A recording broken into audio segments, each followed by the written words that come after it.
Esto es Motion, el podcast donde ponemos las ideas en movimiento.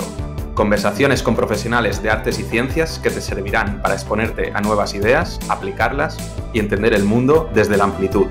Un gimnasio para tu mente que te ayude a pensar, crear y crecer. Soy Marc Mula y encontrarás todos los episodios y mi newsletter semanal en marcmula.com. ¡Empezamos! Bienvenidos a Notion, este es el episodio 5 y hoy estoy con Noemí Carro. ¿Qué tal? ¿Cómo estás? Hola Marc, ¿qué tal? Encantada de estar aquí, muchas gracias. Pues Noemí, tú eres marketer, ¿no? Estás especializada en marketing digital y sobre todo especializada en lo que es la estrategia. Pero en tu web y en tu perfil de Twitter, que me lo miro bastante a menudo, me haces mención a la filosofía, ¿no? Que todo lo que haces va con una pizca de filosofía o incluso dices que has estudiado filosofía o lo estás estudiando todavía, ¿no? Y una persona como tú que hace estrategias para empresas y que está especializada en medir muy bien lo que comunica y los mensajes que lanzas, ¿por qué en tu web y en tu perfil está la filosofía? Pues porque mi formación académica de grado es el grado en filosofía y porque una vez que empiezas ya no hay marcha atrás. Recuerdo una conversación a mitad de carrera aproximadamente con una compañera en la que hablábamos de hasta qué punto nos había cambiado la vida estudiar la carrera per se, ¿no? En tanto en cuanto es un estudio sistematizado y con una aproximación tanto histórica como bueno, del propio contenido en sí misma. Y las dos estábamos de acuerdo en que había cambiado nuestra manera de entender el mundo y de percibir las cosas y que ya no había vuelta atrás porque ya no podíamos verlas con el enfoque con el que las veíamos, ¿no? Pues básicamente es por eso, porque empecé a estudiar la carrera, ya llevaba picoteando por ahí con cuestiones que tenían que ver con la filosofía, seguí estudiándola después y sigo estudiándola a día de hoy y desde luego no hay nada que no vea bajo esas gafas o esas lentes, ¿no? Entonces, ¿crees que estás lanzando también algún mensaje concreto de cara a las personas que están visitando tu web o están visitando tu perfil, que les comuniques que has estudiado o que aplicas filosofía? ¿Cuál es la intención o qué quieres transmitir con eso? Que no es marketing solo como disciplina técnica en el que puedas saber, sino que hay una reflexión detrás del porqué, del para qué y del cómo. Y no es solamente un marketing estratégico siquiera, que debería estar marcado por definición por esas preguntas, pero aún así no tiene un enfoque tan amplio como se le puede dar cuando pones en valor las habilidades y el conocimiento de otras disciplinas, ¿no? Entonces, esa es la idea que yo intento transmitir, que es un marketing desde un sentido amplio, desde un sentido no necesariamente humanista, aunque seguro que sí, pero sí desde una perspectiva transversal en el que se pueden tocar muchos temas. Y de hecho así es, porque al final el marketing no deja de ser vender, de alguna manera, o todo el estudio alrededor del vender. Y para eso tienes que echar mano de muchas cosas, empezando por la psicología y terminando por la lógica, si quieres, o sea, como disciplina, con L mayúscula. Y en una época en que, bueno, supongo que te habrá pasado a ti también, sobre todo cuando te planteaste entrar en la carrera y cuando entraste, que tu entorno era un poco quizá, ¿por qué te has metido a filosofía? Es una carrera que no sirve para nada, ¿no? Y que tiene como un poco de mala fama a nivel social, ¿no? Pero en cambio tú le intentas dar valor, ¿no? Tanto en tu perfil como cuando intentas explicar tus servicios, la filosofía es un valor añadido. ¿Cómo crees que has conseguido darle este Totalmente. giro? Pues primero porque creo que de base la carrera de filosofía es una carrera inútil, es una frase que tomada así, tal y como está verbalizada, es falsa. Otra cosa es que sea inútil porque las cosas son útiles o inútiles respecto de algo, ¿no? Respecto de un objetivo o de un paradigma.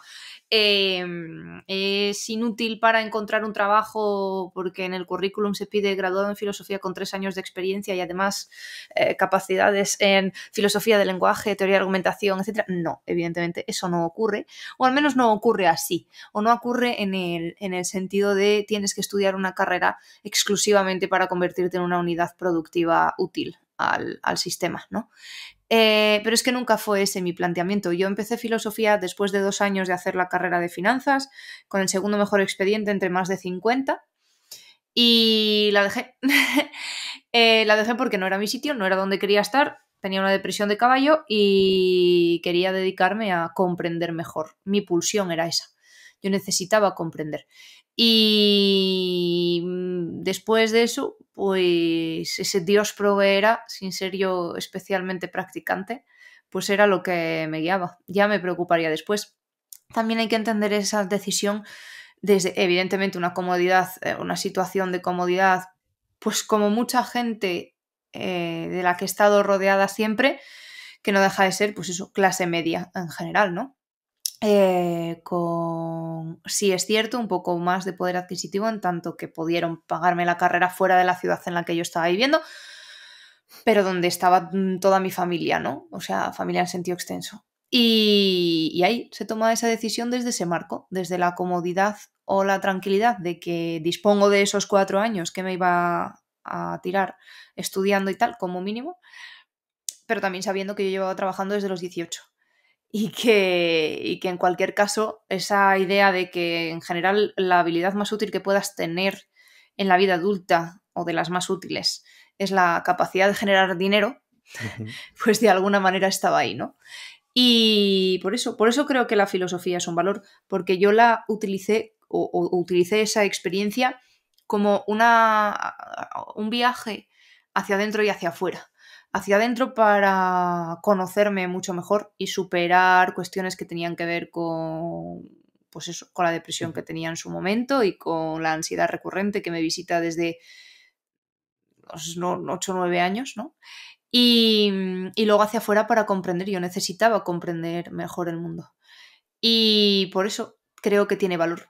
Porque si lo haces desde un prisma concreto, en este caso el mío, después de haber estudiado la carrera de filosofía, la amplitud con la que consideras las cosas y la capacidad de poner en duda lo que tienes delante, esa epogé, es súper útil, súper útil. Y para mí ha sido una ventaja competitiva extraordinaria. Primero porque, aunque dentro de mis aptitudes estuviera la capacidad de comunicar a nivel verbal, que sin duda es útil cuando te dedicas al marketing y cuando no también, porque todos estamos vendiendo en cualquier momento. Para mí ha tenido mucho sentido con otra serie de habilidades o aplicar otra serie de habilidades de las que se han desarrollado primero dentro del estudio académico o universitario de la filosofía a mi trabajo ahora a día de hoy, que se centra fundamentalmente en la comunicación y hacer que la gente venda más y mejor.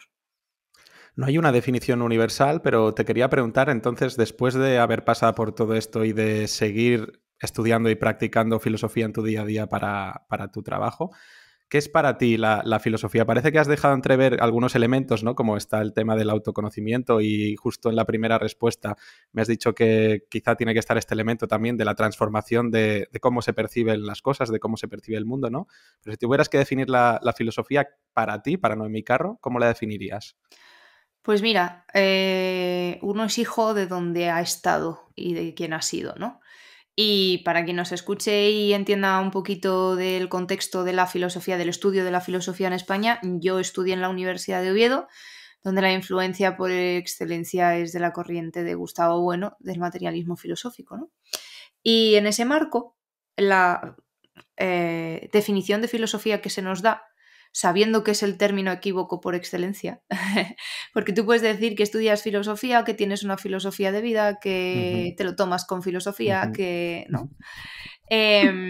Pues que la filosofía es una reflexión de segundo orden sobre algo y que dependiendo de hasta qué punto lo sistematices esa reflexión, puedes acabar haciendo filosofía en sentido académico con F mayúscula, ¿no? Que todo lo demás es con F minúscula, de pues eso, de tomarse las cosas con filosofía y tal. No te diría yo que me dedico a la filosofía académica porque huí de la academia corriendo. No quiere decir que nunca vuelva, pero desde luego sabía que no era mi carrera. Mi carrera no estaba ahí, ¿no? Pero para mí la filosofía es esa, es llevar la reflexión a un punto más allá. Y entonces, en ese sentido, con esa definición tan amplia, si se quiere, tan poco exigente, si se quiere también, Ujú. pues entonces filosofa quien hace una reflexión sobre qué tal ha ido su semana y hasta qué punto le acerca al plan de vida que quiere tener. Y los griegos estarían muy de acuerdo con esa definición, ¿eh? No haría falta que nos fuéramos a plantear una cosmovisión concreta ni a decidir si el mundo está formado por fuego o aire o qué. Entonces, para mí esa es la definición, al menos la definición que aúna algo que está en la mayoría de seres humanos o en todos los seres humanos, que es la capacidad de razonar. Lo cual no quiere decir que sea para mí la capacidad del ser humano por Ujú. excelencia, ¿eh? Ujú. Pero para mí esa es la definición de filosofía, el reflexionar para el reflexionar el porqué de lo que tienes delante, ¿no? Que cada vez es más difícil. Ujú. Sí, sí, sí. No, viendo, bueno, no sé, no te sabría decir, no tendría una conclusión segura, ¿no? Pero no sé si ha sido una tendencia de la historia, ¿no? De que la capacidad de reflexionar o del pensamiento crítico nunca ha sido algo que consiga popularizarse entre lo que se llamaría la masa o la gran mayoría de la sociedad, ¿no? Ello no quiere decir que sea una cosa mala, ¿no? Tampoco, o sea, me parecería muy pedante la idea de que tuviéramos que aspirar a una sociedad de gente como muy, muy ilustrada, ¿no? Y con gran capacidad, pues todo el mundo muy analítica y crítica, ¿no? Pero sí, no sé, a mí me parece que ha sido como una tendencia histórica, ¿no? No sé cómo lo ves tú. Creo que no. Creo que eso va en contra de la propia naturaleza humana, Ujú. porque es incómodo. Y nuestra naturaleza o nuestra condición, vamos a hablar con más propiedad, pero nuestra naturaleza en el sentido de la psicología evolutiva, en el sentido de lo que puede llevarnos nuestro componente bioquímico, si quieres, o nuestra predisposición como especie, es precisamente a evitar la incomodidad y a buscar una posición de seguridad que garantice la supervivencia. Y la reflexión continuada no lo permite. Es muy difícil. Esa lucidez, ¿no? Hay una película preciosa de Adolfo Aristarain en el que se llama Lugares Comunes y precisamente se trata el tema de la lucidez. Y hay un monólogo estupendo dentro de esa película que dice: lúcido viene de Lucifer, el Ujú. lucero del alba, ¿no? Entonces esa es de alguna manera la condena y la suerte de poder vivir bajo una reflexión continua, bajo un prisma continuo, es que puedes conocer mucho más, pero es terriblemente incómodo. Es tan incómodo, de hecho, que somos capaces de hacerlo en ciertas facetas, pero por mucho que vengamos con el prisma aprendido o con las habilidades desarrolladas y tal y cual, seguimos cayendo presa de nuestros sesgos y seguimos cometiendo errores en otras cuestiones, ¿no? Pero yo también creo que sería terriblemente pedante pensar que todo ser humano tiene necesariamente que alcanzar una cota de intelectualismo Ujú. ilustrado de algún tipo. Además, creo que es paternalista y que Ujú. impone una visión muy concreta de lo que es la buena vida y que no encaja con lo que le preocupa a la mayor parte de la gente en realidad, que es Ujú. precisamente esa seguridad, el saber que van a tener un salario al final de mes, que su familia está cubierta, que no hay guerra, que hay alimento. Eso es lo que preocupa en general al final de mes. Mientras me estaba respondiendo es lo que a mí también como me estaba viniendo a la cabeza, ¿no? Es decir, que quizá la gente no tiene la oportunidad o ni siquiera quiere aproximarse a las ideas de una determinada manera porque sus prioridades del día a día son otras, ¿no? Entonces el privilegio este de parar, estar en calma y tener tiempo, sobre todo tiempo disponible e interés por estos temas, pues quizás que estás en una situación que te ha alejado mucho o sea, del estado de necesidad este que comentas, ¿no? Pero es que Obviamente siempre hay excepciones, pero en la campana de Gauss, que quizás está aquí. la filosofía es hija del ocio. Es un privilegio. ¿Sabes? O sea, que aparezca donde aparece no es casual tampoco. Es cuando tienes suficiente tiempo, dinero para no ocuparte de tus necesidades más básicas, y no más básicas en el sentido de Maslow, sino en el que dispones de verdad de tiempo Ujú. para pararte a reflexionar y dedicarte a la pura acción contemplativa, pues claro, entonces surge, pero no antes, y por eso tiene una historia tan corta o tan larga, porque no deja de ser la madre de todas las disciplinas del conocimiento que vienen detrás. Bueno, me hace, aunque nos estemos desviando un poco del tema, pero es que me encanta hablar de estas cosas contigo, pero aprovecho y hago una reflexión con algo que puede ser de actualidad, por ejemplo, de lo que tú dices que la filosofía es hija del ocio. Actualmente estamos muy definidos por lo que es el trabajo, ¿no? Y estamos en una cultura de estas frases, ¿no? De el trabajo te hace libre y el trabajo es lo que nos representa. Mientras que si lees a los filósofos antiguos, ellos básicamente desprecian el trabajo. O sea, su ideal básico de vida es a no trabajar, es a dedicarse a cultivar su intelecto y como mucho socializar y dedicarse a la política. Pero es que el trabajo lo hacen los otros, lo hacen los que tienen menos recursos o, en todo caso, mis esclavos, ¿no? En cambio, hemos ido evolucionando hacia una cultura en que el trabajo hoy en día es lo que te dignifica, ¿no? Son como dos paradigmas muy, muy diferentes. Sí, pero creo que precisamente en ese paradigma hay dos cosas que son fundamentales. La primera es la herencia judío-cristiana, que marca radicalmente la idea de que tu valor deviene del trabajo que eres capaz de desarrollar, y más aún si es un sudor lo que se lleva, ¿no? Un trabajo intelectual incluso es más denostado todavía.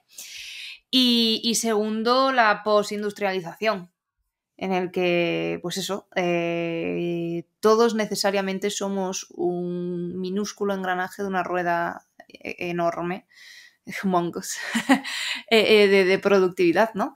Y en el que lo natural es definirte primero en función de tu profesión. Luego, además, puedes plantearte que seas padre o que seas lo que sea, pero tú antes de tal, ¿y tú qué eres? ¿Tú a qué te dedicas? Yo soy X profesión. Correcto. Retrocediendo un poquito, si alguien tiene algún interés por la filosofía o no se ha aproximado a ella de momento demasiado, ¿tú cómo le recomendarías entrar en la filosofía? ¿Le recomendarías entrar históricamente, por temas, por algún autor, corriente? ¿Qué dirías? No creo que una aproximación a la filosofía que no incluya la historia... Joder, es que soy de la escuela de Oviedo, chaval. No creo que una aproximación a la filosofía que no incluya la historia de la filosofía como disciplina sea completa, porque no permite contextualizar del todo. Y de hecho digo esto no desde la experiencia de alguien que ha estudiado en el entorno del materialismo filosófico como corriente, que busca precisamente contextualizar, ¿no?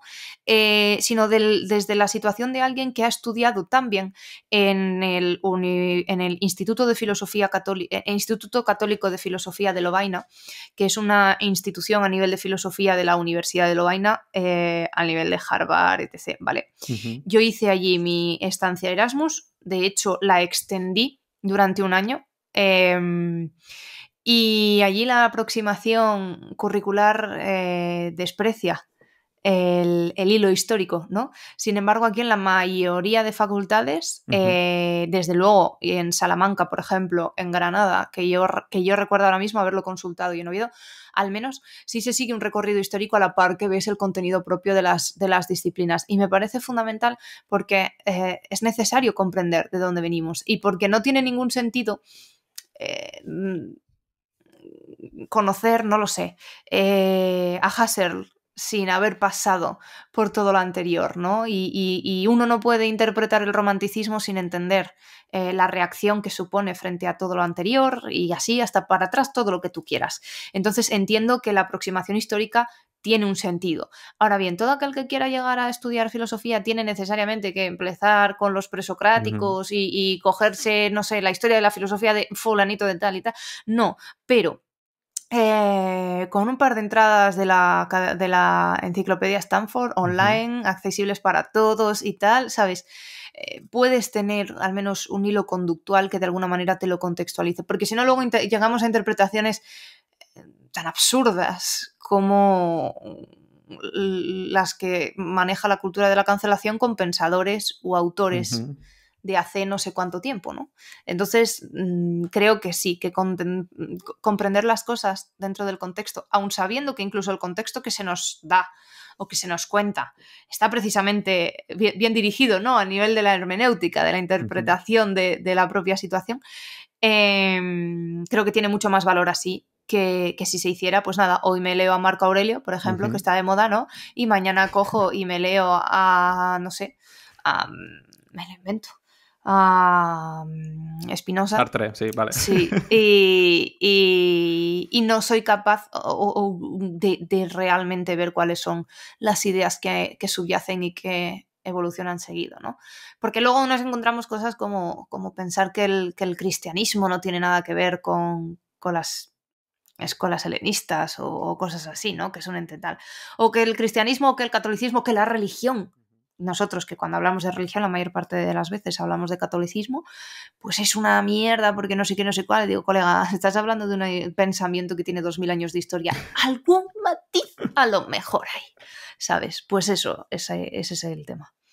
Ahora está viendo como un resurgimiento de la filosofía, o más concretamente del estoicismo, entre ciertos círculos así emprendedores, ¿no? Y a mí me da la sensación de que pasa un poco lo que tú has dicho ahora, ¿no? Que se lee, por ejemplo, a Marco Aurelio o a Epicteto como si se hubiera escrito ahora en 2022, ¿no? Y corres el peligro de deformar un poco su mensaje. O sea, lo que veo es que hay mucha gente que se lee directamente los textos y los pone directamente a la luz de hoy sin pensar, o sea, digo, sin indagar por qué fueron escritos esos textos y sobre todo a qué contexto intentaban responder, ¿no? O sea, para mí es bienvenida ahora cualquier difusión o divulgación de la filosofía, porque para mí es mejor que la filosofía, entre comillas, mole y se popularice que mole en vez de que no mole y que se tenga como una cosa de la gente aburrida de las Torres de Marfil. Pero sí que ¿no crees que pasa un poco esto? Totalmente. De hecho, a mí, cada vez que me ves hablando de cualquier de estas, es el estoicismo flower power, en el que yo cojo control C, control V de la máxima esta, que además me la han dado traducida. Sí, sí. Y contextualizada de nuevo a la hora de elaborar exactamente las palabras que te están llegando a ti en el castellano, ¿no? Y entonces, como la suerte que tienen los autores estoicos, o la desgracia, es que se pueden interpretar precisamente en esta clave, y hay que entender que cuando tú te aproximas a un texto, la primera interpretación que no está en versión original, la primera interpretación que vas a hacer es la del propio traductor, y bajo ese prisma ya estás limitando completamente qué es lo que te planteas, ¿no? Pero bueno, aún así, la ventaja que tienen los estoicos es que se pueden leer hoy y tienen sentido, de alguna manera dan sentido a algunas cosas. Vamos a ver, el estoicismo surge en una época de desencanto radical en el que lo único que da esperanza es el individuo. Hola 2022, ¿sabes? Entonces, tiene sentido, claro que tiene sentido que se popularice, pero el estoicismo es muchísimo más que lo que cuenta Séneca sobre la amistad, sobre la vejez, etc. Entre otras cosas porque el estoicismo, en origen, y aunque también es una escuela bastante dilatada en el tiempo, está inherentemente ligado a una cosmovisión concreta, que es una manera de entender cómo se origina el mundo y qué ocurre en el mundo, ¿no? Y de eso no te creas tú que ves a mucha gente hablando. ¿Por qué? Porque no mola tanto como decir que tienes que ser hiperresistente y disciplinado y no sé quién, no sé cuál. En mi experiencia vital reciente, y yo he sido madre hace poco, mi conclusión es que el estoicismo es la negación de la propia esencia humana. O sea, esa afirmación de la voluntad de poder nietzscheana, y eso que Nietzsche luego al final llega al final de su vida, parece que coquetea un poquito, de nuevo con los estoicos a los que mandó a pastar olímpicamente en el resto de su obra, ¿no? Pues para mí es así, pero para mí es así porque mi experiencia como animal que gesta, ¿no? En el sentido de cómo ha cambiado no mi cuerpo físicamente, sino todos los procesos que han tenido lugar en mi cuerpo desde el momento en el que empiezo a segregar menos melatonina para que pueda adaptarme mejor a oír el sueño de la cría por la noche, si lo necesitas, desde el momento en el que mi sistema hormonal cambia para poder acumular cuanta más grasa mejor, porque necesito proveer en los primeros meses de vida de mi cría y la leche materna es esencialmente grasa. Bueno, de esto sí podríamos estar hablando muchísimo tiempo porque la verdad es que es fascinante, ¿no? Pero precisamente eso, que entronca tanto con nuestra propia esencia como mamíferos, como animales, es lo que siempre rechazaría un estoico.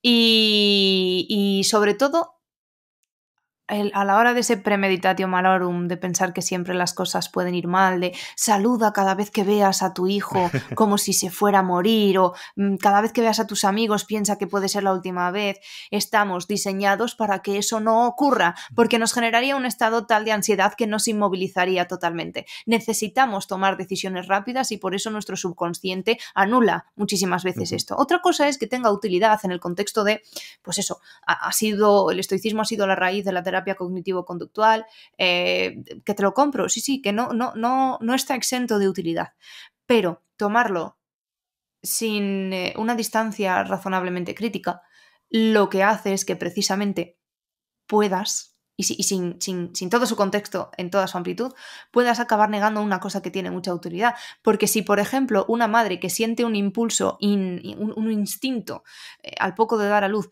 de proteger a su cría, y se siente muy mal cuando ve a su niño, algo que culturalmente ocurre mucho, a su bebé, en brazos de otra persona que no sea ella o su pareja, si acaso, y a veces hay ocasiones en las que eso ocurre con tu pareja, y tuviera que pararse a decir, no vamos a aplicar al estoicismo aquí, en pleno posparto, con tus hormonas hechas una mierda, y voy a separar mi reacción de mi instinto. Alucinas. Igual que las madres que amamantan en tándem, es decir, que tienen dos bebés muy próximos en edad, ¿no? Con muy poquita diferencia de edad, y bueno, por si alguien no lo sabe, la lactancia se recomienda que es lactancia materna, algo que culturalmente en España no ocurre apenas, se extienda más allá de los 2 años, ¿vale? De hecho, el destete natural de la cría humana ocurre entre los 2 años y medio y hasta los 7 años de edad, y solo nos supera en tiempo uno de los grandes primates, ¿vale? Bueno, pues cuando una madre humana amamanta a dos bebés suyos de distinta edad, puede darse un fenómeno con bastante frecuencia que se denomina agitación, que implica que cuando tú tienes al pecho a los dos a la vez o al mayor, puedes sentir un rechazo visceral e inmediato a que el mayor siga mamando. Ocurre que el 60% de los bebés durante la gestación del siguiente que sigan mamando se van a destetar, ¿no? Porque además baja la producción y tal y cual, tu cuerpo está proveyendo para ese nuevo, entonces limita muchísimo el proveer para otro. Pues ocurre esa agitación, ocurre que te sientas hiperculpable, que lo quieras quitar a toda costa. También ocurre a veces, incluso si por una época pues tu bebé ya es mayor, ¿no? Y tiene 2 años y pico y mama muy poquito y de repente tiene una semana que ha estado malo, que no come nada, que no sé qué y todo es teta, también puedes sentir esa agitación porque tu cuerpo se está condicionando para seguir haciendo lo que tiene que hacer, que es seguir garantizando la viabilidad de la especie, ¿no? Entonces, claro, si yo todo esto lo tengo que ver desde Marco Aurelio, que era el notas, que tenía la cuenta bancaria más grande de por allí, y una capacidad de agencia como emperador de... Claro que sí, guapi, ¿sabes? Y ahora me lo cuentas para la gente normal. Pues es eso. Entonces hay que entender las cosas en su contexto y aunque no le niego utilidad y para mí la ha tenido, lo que sí que creo es que la interpretación del mundo excede totalmente el estoicismo y que hay una parte muy peligrosa de ese estoicismo flower power, primero que no se contextualiza desde la propia historia de la corriente y después que prácticamente lo que viene a decir es que si no eres capaz de seguir las máximas estoicas, eres un mierdas. Pues lo siento mucho porque las máximas estoicas en gran medida van en contra de nuestra naturaleza animal. Vuelvo a coger de puntillas eso de naturaleza, ¿no? Y sí, yo también estuve hablando mucho tiempo de estoicismo y cada vez menos. Bueno, yo también pasé una fase muy de darle mucha caña al estoicismo. Sí que es verdad que siempre me he sentido más atraído por, digamos, lo que serían los sistemas platónicos y aristotélicos, ¿no? Pero es verdad que con este énfasis en la practicidad, ¿no?, que ponen los estoicos sobre la mesa, pues me dio una época por ello. Pero para mí también, y ya que estamos aquí compartiendo ejemplos de cómo el estoicismo no acababa de vibrar o se contradecía con nuestras sensaciones del día a día, ¿no? Y tú lo has puesto como ejemplo con el hecho de ser madre y las sensaciones que sientes. Pero para mí era esto, ¿no? El estoicismo para mí tiene como dos grandes problemas. El primero sería el de tomarte las cosas con distancia, con perspectiva, que está muy bien, pero cuando lo llevas al extremo puedes pensar que no tienes que darle importancia a tus problemas, ¿no? Porque el estoicismo siempre intenta como compararte con otras situaciones, ¿no? Piensa en tu situación de privilegio y que otra gente pues no tiene agua o que no tiene para comer, no tiene trabajo. Lo tuyo no son problemas de verdad, ¿no? Los problemas de verdad son otros.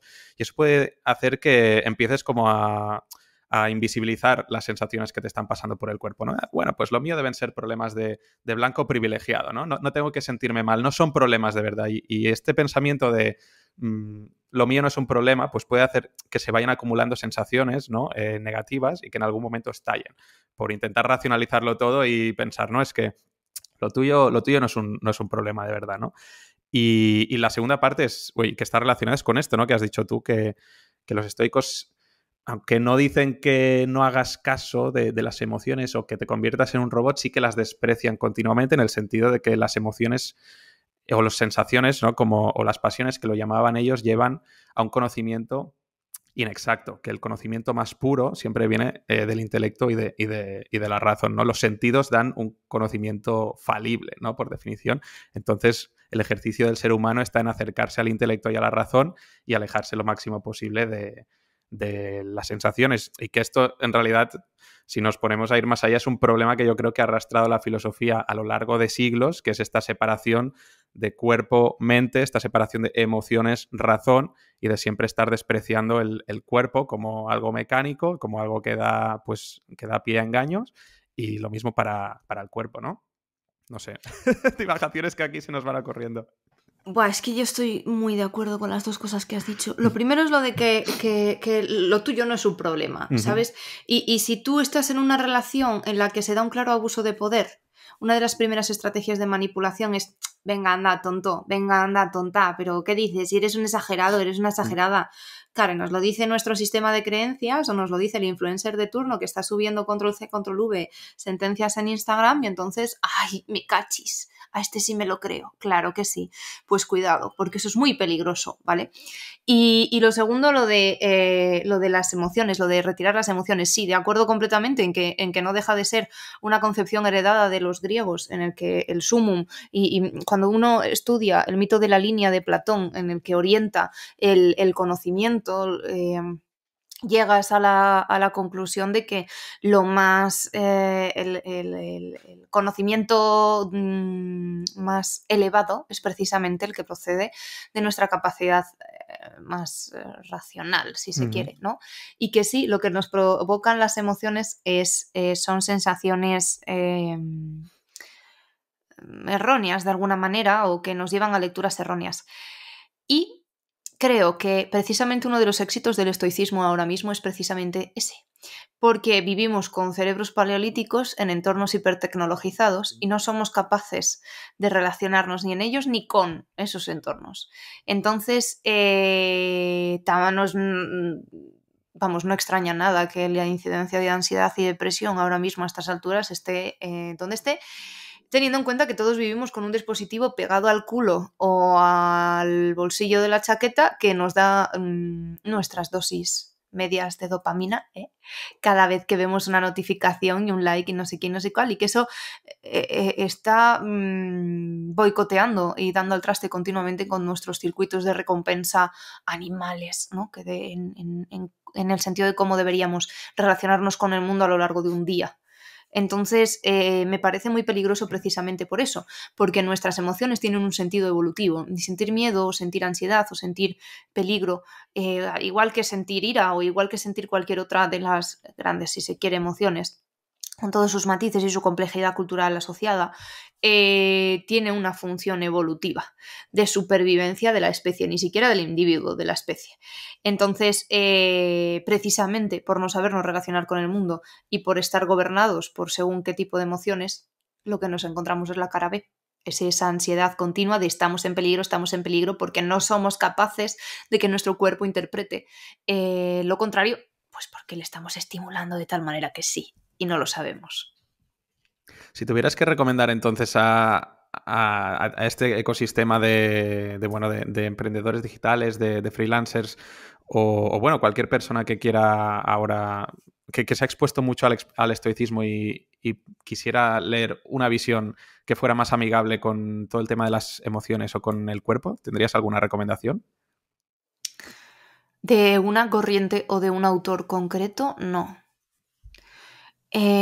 No, porque el estoicismo moderno, Ujú. como corriente académica, no tiene un protagonismo extraordinario. Sí que hay convenciones dentro de la academia que intentan de alguna manera pues recurrentemente pues organizar incluso hasta summits de no sé cuánta gente y tal y cual, pero no te diría nada en concreto. El estudio del ser humano como desde una perspectiva antropológica, desde una perspectiva de la psicología evolutiva, desde probablemente nos lleve a levantar una ceja siquiera de, Ujú. pero esto que nos estaban contando exactamente cómo es. Y aunque fueron psicólogos o protopsicólogos muy útiles, insisto, en que tiene mucha utilidad, lo que creo es que su manera de entender, obviamente, las cosas es incompleta y que para poder ofrecer juicios de valor razonables deberías tener una percepción mucho más completa. Pero bueno, que nadie piensa aquí, o sea, es que esa sensación de, jo, y el estoicismo ahora no me vale, Ujú. estoy huérfano, ¿sabes? Esa sensación la tuve yo en primero de filosofía, Ujú. cuando a través del epicureísmo resulta que en el estudio del epicureísmo acabamos llegando a la conclusión de que como se han perdido muchos de los textos originales de Epicuro y de la escuela epicúrea, carecemos de una valoración sobre su teoría de la justicia, de lo que es justo o no y cómo deberíamos comportarnos si queremos ser justos. Digo, me cago en 10 esto que me estaba encajando a mí también y que me venía tan guay, ¿sabes? Porque es todo muy flower power y en realidad tal. Por cierto que Epicuro intuyó muchísimo mejor que los estoicos esa parte animal y de desquite de nuestras emociones, pero bueno. Pues me sentí un poco huérfana también. Y hubo un profesor que me dijo una verdad y es, bienvenida a estudiar filosofía. Vas a sentirte huérfana permanentemente y no esperes nunca tener una respuesta ni definitiva ni completa sobre las cosas. Lo único que te queda es algo razonablemente sensato que te pueda ir encajando y que irá evolucionando. Y es que creo que realmente esa debería ser la aproximación honesta al conocer, ¿no? Y a las cosas. O sea, pero también es verdad que es honesta intelectualmente y es muy contraria a cómo somos, porque estamos diseñados para confirmar nuestras creencias previas. Entonces podemos ver un cuadrado y si sabíamos que ese día íbamos a ver solo círculos, vamos a decir que es un Ujú. círculo. Y ojito, cuidado que nuestro cerebro va a ver esas esquinas un poco redondeadas, ¿sabes? Y es así. Has dicho que la gente puede tener miedo a quedarse huérfana, ¿no? Y yo me pregunto si quizá también este auge nuevo que está viendo de la filosofía no viene a cubrir el sitio que antaño tenía la religión, ¿no? No sé a nivel mundial, porque a nivel mundial sí que es verdad que, por ejemplo, el cristianismo está en auge, pero aquí en España sí que se ve que cada vez hay, bueno, hay más ateísmo y el cristianismo, pues cada vez hay menos cristianos, al menos practicantes. ¿Y crees que la gente intenta buscar ese refugio en la religión que no ha tenido o la religión que ha rechazado, sustituirla con una nueva religión o vamos a decir dogma o doctrina y lo encuentra en el estoicismo? Totalmente. Mira, tú puedes plantearte lo que tú quieras en tu día a día, que hasta que no resuelvas contigo mismo qué pasa con tu muerte, no vas a estar libre de eso. Y es así. Y podemos secularizarnos todo lo que queramos y podemos incluso rebotarnos contra el catolicismo y es que mi familia son de mis... lo que tú quieras. Pero la necesidad de trascender en el mismo momento en el que el ser humano es consciente de que muere y de que unos perviven y otros dejan de estar, está ahí. Y no es solo por el resurgir del estoicismo, es por el resurgir de absolutamente todo, de este Ujú, neopaganismo ujú, que se estila tanto en YouTube, que además tiene hordas de gente alrededor, y si no es otra cosa, o el de repente me fui y me hice un guiño guiño viaje por el sur de ujú, Asia ujú, y encontré el budismo y no sé qué. La necesidad de trascender y de dar una respuesta a precisamente eso, a la muerte en general y todas las implicaciones asociadas, nos lleva a necesitar una respuesta. Y no podemos dárnosla desde la secularidad occidental. Y por eso precisamente esto que es como un movimiento de péndulo clásico, ahora mismo nos lleva a buscar otros sustentos. No sé quién se erigirá como claro vencedor, ni si lo habrá durante una larga época de creencia que oriente un poco nuestro mundo. La ventaja que tiene el catolicismo o el cristianismo, si se quiere en sentido amplio, es que es todo un sistema de creencias y valores. No es simplemente el hecho de que, bueno, pues no te preocupes porque llegará el final del mundo y todos renaceremos en el reino de los cielos. No es solamente eso, es toda una guía de cómo comportarte y de qué virtudes conviene destacar por encima de otras, ¿no? Entonces, aunque pueda darnos cierta tranquilidad el adscribirnos a unas corrientes de pensamiento o a otras, no todas esto woke nuevo, ¿no? Nos da respuestas tan integrales, si se quiere, ¿sabes? Entonces, pues nada, yo la verdad es que lo miro como un fenómeno curioso, porque no he alcanzado respuestas propias, pero envidio profundamente desde hace muchísimo tiempo a todos mis amigos creyentes de verdad. Y no necesariamente a los católicos. Evidentemente, la mayor parte de la gente que conozco son creyentes católicos, no todos, pero los envidio profundamente. Porque viviría mucho más tranquila. Pero, por ejemplo, dices... A mí me da es una reflexión puramente personal, ¿eh? y te lo quiero preguntar. Dices que el cristianismo o una religión en general da una respuesta como más integral, ¿no? Pero si lees también, por ejemplo, a los filósofos antiguos o en general a lo que se llaman los filósofos de los grandes sistemas, que ahora en general ya no existen, que son los filósofos que intentan abarcar la totalidad del conocimiento del mundo, incluida la metafísica y la respuesta de por qué el ser o en vez de la nada o por qué estamos aquí, ellos también dan como una respuesta muy, muy, muy, muy completa. Entonces lo que te quiero preguntar es, ¿crees que las religiones dan esta respuesta completa o se considera así porque esos textos tienen un carácter sagrado o vamos a decir sobrenatural? Porque al final lo que escribe un ser humano normal es lo que queda abierto o lo que queda, bueno, se puede discutir, ¿no? Pero claro, cuando le das carácter de sagrado a un texto, pues eso ya, esa respuesta es perenne, ¿no? A lo largo de los siglos. No se pone en discusión, ¿no? Porque son las verdades sagradas. ¿Crees que va un poco por ahí? Creo que esa estabilidad, que no es inmutabilidad, sino esa estabilidad facilita que las religiones pervivan porque establece la dicotomía hereje-seguidor, ¿no? Pero eso no quiere decir que no cambie ni el dogma ni la interpretación, ni al contrario. O sea, el pensamiento cristiano ha evolucionado muchísimo durante 2000 años a la cola o motivado por muchas veces el propio desarrollo de la ciencia, de la técnica y de la filosofía también. Que han ido incorporando, ¿no? Creo que es una gran ventaja frente a la pura definición dentro de un sistema filosófico de qué somos y a dónde venimos y a dónde vamos, y que precisamente su inmutabilidad, o sea, su solidez y el hecho de que esto sea interpretado como verdad y no como algo cuestionable, que es la gran diferencia que hay frente a lo filosófico, a lo puramente especulativo, si se quiere, pues es lo que hace que te den esa paz.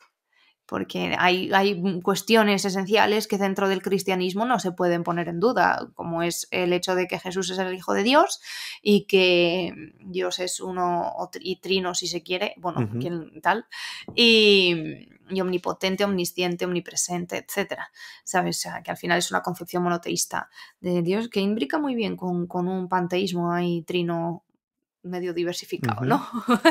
Pero no deja de ser eso. Yo creo que precisamente su ventaja estriba en eso. Y no en balde, pues eso, lleva 2000 años funcionando y los que quedan. Porque aunque cada vez el catolicismo en particular está más, pues eso, hay más, es lo que decías, de más gente que se declara agnóstica o atea, etcétera. Eso es así en nuestro pequeño culo del mundo, pero en otras zonas del mundo hay otras religiones monoteístas que están arrasando y otros planteamientos que no son el católico cristianos que también están arrasando en un sentido hasta literal. Sí, sí. Bueno, como curiosidad, el otro día leí que el país con más cristianos del mundo es China. O sea, es como... ¿Dónde hay la cantidad mayor de cristianos concentrados? Pues en China, un país que, vamos, no se caracteriza en nada por seguir o ser el origen o los continuadores de esta cultura, ¿no? Es decir, que aunque aquí en España tengamos la sensación de que cada vez somos más seculares, agnósticos o ateos, en general la religión en casi todas las zonas del mundo va en auge, ¿no? Vamos a aterrizar un poco esto. Vamos a pasar de las ideas un poco más iba a decir a los terrenos terrenales, valga la redundancia, pero ¿cómo intentas aplicar todo esto? O sea, yo tengo una visión de que todo lo que tú aprendes en general no va para un cajón personal o va para un cajón profesional. Lo que te nutre a ti, a tu mente o a tu concepción del mundo o del ser humano, tú luego lo aplicas en las áreas que quieres. No es que estemos aquí divididos en compartimentos. Este estudio de la filosofía, o esto que estamos aquí, que parece que nos hayamos ido a terrenos muy elevados, ¿cómo lo aplicas luego al marketing? ¿Qué cosas de la filosofía son las que más te han servido, sobre todo, en este entendimiento del mundo y del ser humano para aplicar al marketing? La capacidad de no juzgar al otro. Uh-huh. Y esto fue un aprendizaje secundario, no es que por estudiar filosofía aprendas eso. De hecho, conozco a muchos compañeros de facultad que se caracterizaron bastante más por lo contrario, sino que fue un aprendizaje mío, personal, secundario, en el sentido de que devino del hecho de encontrarme a un montón de gente con razones poderosas para opinar cosas muy distintas. Y eso hizo que en mi vida dejara de juzgar tan severamente a los demás. Una cosa es mi propio marco de lo que está bien y lo que está mal, y bueno, pues si tú tienes otro marco distinto y no encajamos, no hace falta que seamos amigos, no pasa nada, hola, ¿qué tal? Se acabó. Pero sí que dejé de pensar que aquellos que no seguían unos estándares de moralidad concretos y además bastante altos y bastante exigentes, pues estaban haciéndolo mal en la vida, ¿no? Y eso me ha servido mucho porque está en la raíz de otra característica que insisto que no te da la filosofía solamente, o el estudio sistematizado de la filosofía, sino que también tiene que ver con mi carácter y que se exacerbó entonces, a partir de entonces, que es la hiperempatía. No hay mayor habilidad que pueda ayudar a alguien que quiere vender que empatizar y que validar lo que tiene el dolor o la necesidad que tiene quien está ahí delante. Y luego la lógica me ha servido mucho, pero no solo en el marketing, sino a la hora de poder hablar y ver toda la gente que te pueda contar X y Z, es decir, te estoy viendo venir desde muy lejos porque has hecho las cosas mal desde el minuto 1, ¿sabes? Pues esa habilidad también es muy útil en los negocios y es muy útil en la vida en general para disminuir cada vez más el coste de oportunidad de relacionarte con alguien que se comporta de esa manera, ¿no? Pero sí, te diría que fundamentalmente son esas las habilidades. Es que si hay una que arrasa, desde luego, es la empatía, la hiperempatía, si se quiere, la capacidad de ponerte en el lugar del otro, ¿no? Que tiene mucho que ver con muchas cosas y que además estoy revisitando ahora con la idea de compasión, de piedad, de misericordia, todas esas formulaciones de la hiperempatía, si se quiere, ¿no? Y es, por demás, la más útil. O sea, lo resumiremos en tres: la capacidad de no juzgar, la empatía o hiperempatía, y lo último también, la lógica, ¿no? Para analizar y descomponer discursos. Y todas las ramificaciones que acaban en una capacidad comunicativa, ¿no? En comunicar mejor realmente. Si se quiere retórica, si se quiere persuasión, si se quiere todas esas, por supuestísimo. Pero te diría que esas tres fundamentalmente. Y en tu opinión, ¿qué ejercicio has tenido que ir haciendo para aplicar todas estas cosas al terreno del marketing? Porque a menos que tu facultad haya sido totalmente diferente, imagino que en la carrera en ningún momento te explicaron cómo se podía aplicar cualquier rama o cualquier corriente de la filosofía o autor que estuvieras estudiando, o incluso la lógica, al marketing o a la comunicación, ¿no? ¡Buah! Ni a la empresa. Yo tuve una asignatura optativa de filosofía de la economía. Y claro, yo venía con una formación económica bastante más potente que la media, porque había estado esos 2 años de facultad, luego continué económicas y tal, pero no la terminé, ni intención tengo. E incluso dentro de las asignaturas prácticas que se suele llamar dentro de la filosofía, como son filosofías aplicadas a la economía, filosofía de la mente, filosofía de la, no sé, si quieres de bioéticas, cosas de esas, También, en mi caso, yo ya trabajaba mucho la comunicación, porque yo llegué a la facultad con 20 años recién cumplidos, a la Facultad de Filosofía. Yo llevaba desde los 16 escribiendo online, leyendo sobre marketing, y ya era mi hobby, que al final se convirtió en mi profesión, porque me da una manera de vivir que se ajusta mucho a lo que yo quiero. Y porque lo disfruto mucho, claro. Pero no, por supuestísimo, que no es esto y de aquí va a haber una aplicación tal. Sin embargo, sí que lo hay, por ejemplo, no desde la comunicación estricta, pero sí dentro de la psicología. Por ejemplo, hay muchas asignaturas, como vamos a ver, la psicología se extiende como disciplina de la filosofía hace muy poquito, realmente, ¿no? Muy poquito, entiéndanme, 200 años, por ejemplo, Sí, pongamos. como la pedagogía, sí. Claro, lo atrás que nos queramos ir, pero poquito más, ¿no? Y sí que hay aplicaciones muy interesantes, y de hecho conocí, gracias a la antropología filosófica y a la noseología de las ciencias humanas y todas estas asignaturas, conocí bastante de la psicología que me hizo entender, pues eso, también al ser humano de otra manera, ¿no? Que yo creo que es necesario cuando estudias filosofía. Nótese aquí, en todo este rato largo que llevamos hablando, que mi interés por la filosofía puramente especulativa, la metafísica y todas esas cosas es tirando al límite cero. Pero a mí me interesa el ser humano, lo que tengo delante y lo que se siente, ¿no? Lo que te palpita en la piel.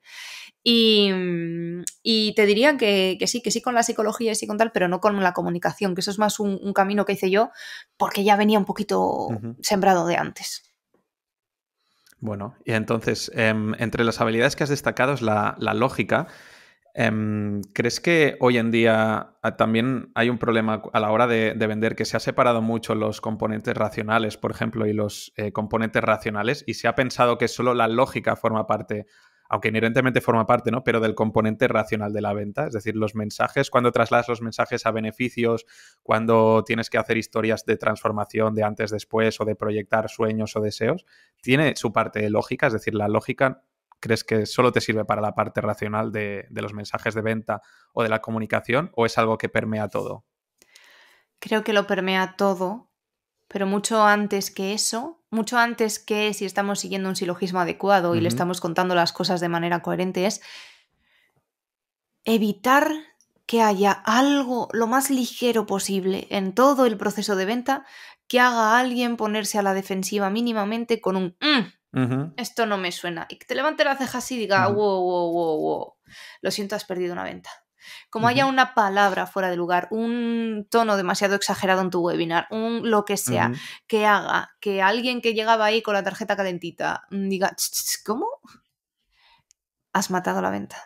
Y por eso se dice que, pues eso, que tiene que ser consistente todo el proceso, sin que haya grandes salidas de tiesto ni cosas de esas. Y por eso a veces, sobre todo dentro del mundo del copywriting, se utilizan las historias por exceso. O se utilizan argumentos por exceso, con cosas que no terminan de encajar ahí, desde el puro paternalismo, por ejemplo, ¿no? Desde toda esta corriente de no, es que yo tengo que tratar a mi audiencia como si fuera imbécil. Pues no te preocupes, que vas a tener las patas cortitas, que ya te pondrá el mercado en tu lugar. Pues eso yo te diría que más allá de la lógica, del hecho de las reglas lógicas, de la validez de si un argumento es válido o no es válido, te diría que sobre todo la coherencia y la consistencia, que todo siga una línea común y que no haya nada que te despierte esa sensación de falsedad, ¿no? Esa sensación de algo no encaja aquí. ¿Crees que entonces el storytelling se puede usar para enmascarar cierta inconsistencia también? Hombre, y se usa. Y se usa. Y, joder, si es que el cuentacuentos era el personaje por excelencia, ¿no? Durante muchísimo tiempo y en muchísimas culturas. Sí, pero ¿sabes a qué ayuda mucho eso? Haber leído los clásicos, tío. Los clásicos de la literatura, decir, aquí me estás intentando hacer un Hamlet, pero no llegas, colega, ¿sabes? Pues eso ayuda muchísimo. Y es divertido también, porque al final los patrones, las historias, todo está ahí, ¿sabes? Luego vienen aquí los colegas y te dicen que si las fórmulas de copywriting, no sé qué, no sé cuál. Mira, las fórmulas son un análisis ex post que has hecho tú, para que no se te olvide que tienes que poner alguna de las cosas porque no has llegado a comprender que realmente las historias funcionan como algo mucho más grande, ¿sabes? Entonces, vamos, totalmente, se utiliza continuamente y de hecho tiene un grandísimo poder. Lo que pasa es que ahí entraríamos a pensar y a evaluar cómo de larga quieres que sea la vida de tu marca. Porque un mal uso del storytelling, sobre todo por exceso, puede perjudicar a tu marca o puede, desde luego, no atraer al cliente que tú quisieras necesariamente, ¿no? Por curiosidad, y también para que el oyente sepa la referencia, que tengo curiosidad. Cuando has dicho no me hagas un Hamlet, ¿a qué te referías? ¿No me vuelvas loco o no me envenenes? ¿O No, qué exactamente? no. Salió Bueno, por parda. sí. Eso pasa cuando grabas un podcast y tienes un gato cerca que no tiene un año y medio, ¿sabes? Y se va a ver un follón, pues eso. No, me refiero a que los esquemas detrás de las historias son siempre los mismos.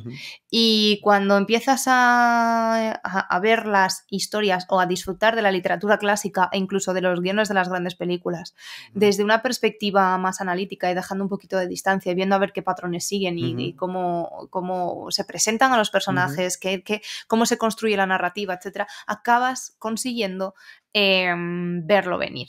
Entonces, esta historia yo ya la he visto. La he visto con otros nombres, con otros personajes, con otros entornos, pero tú lo que quieres hacer es esto. Y a lo que me quieres apretar en esta carta de ventas, en este proceso, es a esto. Y te estoy viendo venir, ¿sabes? Entonces, a eso ayuda mucho y tal. Pero bueno, también es que eso es más una fricada mía de, pues eso, de persona que lleva como mucho tiempo metida en todas estas historias. Vale, pues ahora te pregunto, ¿crees que podemos crear historias nuevas o siempre estamos contando lo mismo, solo que de una manera diferente? No se puede crear de la nada. No se puede crear ex nihilo. Es imposible. Quieras o no quieras, de tu propia experiencia personal, de todos los inputs que quieras, etcétera, tú no puedes tener una idea fantástica y feliz y revolucionaria. Siempre estarás dando un pasito más hacia alguna dirección, pero vivimos a hombros de gigantes. Lo que has dicho para mí hace una conexión entre, por ejemplo, lo que es la filosofía antigua y los patrones estos que has comentado de storytelling, de principios que se van repitiendo, porque vemos que hay una serie de arquetipos o de argumentos que se van repitiendo a lo largo de la historia y que los puedes reconocer. Y hay una interpretación de la filosofía antigua, ¿no? Que dicen que los filósofos antiguos lo que estaban escribiendo no solo era una interpretación del mundo, sino que eran como unos ejercicios o una especie de expresión de cómo se tiene que argumentar, de cómo se tiene que interpretar el mundo, de cosas que se van repitiendo, ¿no? Esto no sé exactamente si se reproduce en todo el mundo helenístico, ¿no? Pero lo tengo muy presente en los diálogos platónicos, ¿no? Que son un poco así, de intentar entrenar a los discípulos, ¿no? De cómo se tenían que presentar los argumentos y cuáles son los patrones que te vas a ir encontrando en las discusiones y cómo se van a ir repitiendo, ¿no? Pero también está en la retórica de Aristóteles. Y es así, porque, mira, cuando hablamos de la filosofía griega, si se quiere, estamos hablando de muchos años. Entonces, claro, uno no puede pensar que no se cubrieron muchos temas y muchas cosas.